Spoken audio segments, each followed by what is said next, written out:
తెలంగాణ సమాజానికి మనస్ఫూర్తిగా వారికి కృతజ్ఞతలు, ధన్యవాదాలు. పిసిసి అధ్యక్షుడిగా, అదేవిధంగా తెలంగాణ రాష్ట్ర ముఖ్యమంత్రిగా వాళ్ళందరికీ కృతజ్ఞతలు తెలియజేస్తున్నా. మీడియా మిత్రులకు కూడా ధన్యవాదాలు. కొంత సంవయనం పాటించి మీరందరూ కూడా తెలంగాణ ప్రజలకు కావాల్సిన విషయాలను ముందుకు తీసుకొస్తున్నారు. మీరు కూడా భవిష్యత్తులో ఇదే విధంగా సహకరించాలి. తెలంగాణ రాష్ట్రాన్ని అభివృద్ధి పదం వైపు తీసుకువెళ్దాం. 10 సంవత్సరాల్లో జరిగిన నష్టాన్ని, వచ్చిన కష్టాన్ని మనం ఎదుర్కొని నిలబడి దేశం ముందు వైబ్రెంట్ తెలంగాణను మనం నిలబెడదాం. ఈ తెలంగాణకు ఒక మెగా మాస్టర్ ప్లాన్ తయారు చేస్తున్నాం, వైబ్రెంట్ తెలంగాణ 2050. దాంట్లో భాగంగా మీ అందరి సలహాలు, సూచనల కోసం ఎన్నికలు ముగిసిన వెంటనే సంప్రదింపుల ప్రక్రియ మొదలుపెట్టి ఒక మంచి ప్రణాళికను 2050 కోసం తెలంగాణ అభివృద్ధిని, తెలంగాణ సంక్షేమాన్ని ముందుకు తీసుకెళ్లడానికి మా ప్రభుత్వం వస్తుంది అని చెప్పి మీకు అందరికీ తెలియజేస్తున్నాను.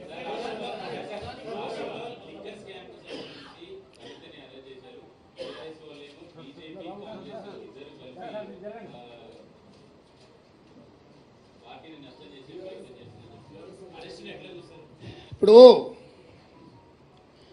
ఇది టీవీలలో సీరియల్ చూస్తే సంవత్సరాల కొద్ది కొనసాగుతూనే ఉంటాయి. వాటికి ఆరంభం ఎప్పుడైందో చెప్పలేము, అంతం ఎప్పుడైతుందో కూడా చెప్పలేము.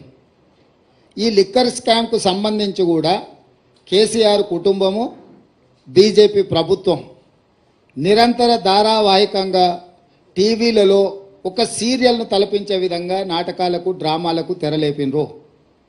ఇన్ని సంవత్సరాల నుంచి కొనసాగుతున్న ఈ డ్రామా నిన్న అరెస్టు డ్రామాతో పతాక స్థాయికి వచ్చింది.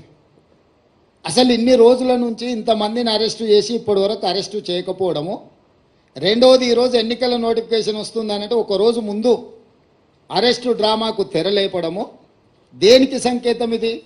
అంటే అవినీతి మీద చర్యలు తీసుకున్నామని ఛాంపియన్షిప్ వాళ్ళు తీసుకోవాలని, సానుభూతుల కోటాలో వీళ్ళు ప్రజల సానుభూతి బొమ్మాలి, మమ్మల్ని ఇబ్బంది పెడుతుండ్రు, మమ్మల్ని జైలు పాలు చేస్తున్నారని చెప్పుకోవాలి వీళ్ళు అని ఇద్దరు కలిసి ఒక వ్యూహాత్మక రాజకీయ ఎత్తుగడతో వస్తుండ్రు. ఈరోజు ఇన్ని రోజులు, ఇన్ని నెలలు, దాదాపుగా 2022లో మొదలైన ఈ డ్రామా 2024 మార్చ్ ఎన్నికల నోటిఫికేషన్కు ఒక రోజు ముందు అరెస్టుతో పరాకాష్ఠకు తీసుకెళ్ళిండ్రు అని అంటే ఈ డ్రామాను తెలంగాణ ప్రజలు గమనిస్తలేరని వీళ్ళు అనుకుంటున్నారా? రెండవది,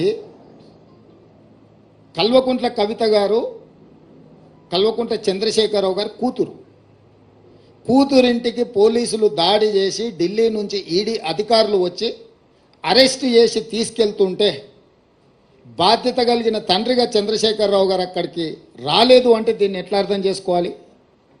రెండవది, తండ్రిగా కాకపోయినా కల్వకుంట్ల కవిత గారు శాసన మండలి సభ్యురాలు, టీఆర్ఎస్ పార్టీ నాయకురాలు, పార్టీ అధ్యక్షుడిగా శాసన మండలి సభ్యురాలని అరెస్టు చేస్తుంటే అక్కడికి రావాలి, అక్కడికి వచ్చే అధికారులను వివరాలు అడగాలన్న సంగతి చంద్రశేఖరరావు గారికి తెలియదా? పోనీ ఇప్పటి వరకు కూడా చంద్రశేఖరరావు గారు అరెస్టును ఖండించలేదు. అరెస్ట్ ఎందుకు జరిగిందో, తన పార్టీ శాసన మండలి సభ్యురాలను ఎందుకు అరెస్టు చేసిండ్రో ఇంతవరకు తెలంగాణ ప్రజలకు వివరణ ఇవ్వలేదు. చంద్రశేఖరరావు గారి మౌనము ఏ రకంగా అర్థం చేసుకోవచ్చు? మూడో అంశము, గతంలో ఎప్పుడు కూడా మొదట ఈడీ వస్తారు, తర్వాత మోడీ వస్తారు అనుకునేటోళ్ళం. నిన్న మాత్రం ఈడీ మోడీ కలిసే వచ్చిరా తెలంగాణకు. అంటే అవినీతి పరుల మీద చర్యలు తీసుకుంటున్నామనే ఛాంపియన్షిప్లో మోడీ గారు కోట్లు పడాలి, అయ్యో పాపం ఆడపిల్లని అరెస్టు చేసిండనే సానుభూతితోని బీఆర్ఎస్ కోట్లు పడాలి. సర్వేలని 12 సీట్లు కాంగ్రెస్ గెలుస్తుంది అని కోడే కూస్తుంటే రాజకీయంగా కాంగ్రెస్ పార్టీని దెబ్బతీయడానికి ఈ రకమైన ఒక చీప్ పొలిటికల్ టాక్టిక్స్ ప్లే చేస్తున్నారు.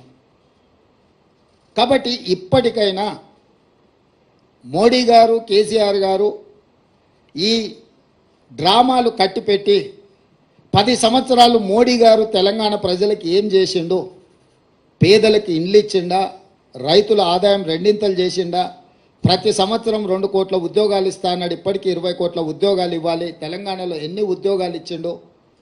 స్విస్ బ్యాంకులో ఉన్న లక్షల కోట్ల రూపాయల నల్లధనాన్ని తెచ్చి ప్రతి పేదవాడి ఖాతాలో 15 లక్షలు వేస్తా అన్నాడు. ఆ 15 లక్షల రూపాయలు ఎంతమంది ఖాతాలో వేసిండు? మనకు ఇస్తా అన్న పునర్విభజన చట్టంలో బయ్యారం ఉక్కు కర్మాగారం ఎందుకు ఇవ్వలేదు? కాజీపేట రైల్వే కోచ్ ఫ్యాక్టరీ ఎందుకు ఇవ్వలేదు? ఐఐఎం ఎందుకు ఇవ్వలేదు?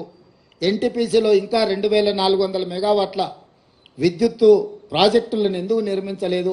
గిరిజన యూనివర్సిటీ 9 సంవత్సరాలు ఆపేసి ఇప్పుడు ప్రారంభించడానికి కారణం ఏంది? మెట్రో విస్తరణకు అనుమతి ఎందుకు ఇవ్వలేదు? ఇట్లాంటి చాలా విషయాలలో బీజేపీకి సమాధానం చెప్పడానికి ఏమీ లేదు. కాబట్టి ఈరోజు ఈ అరెస్టులు, ఈ అవినీతికి వ్యతిరేకంగా మేము ఏదో చర్యలు తీసుకుంటున్నాం అన్నట్టుగా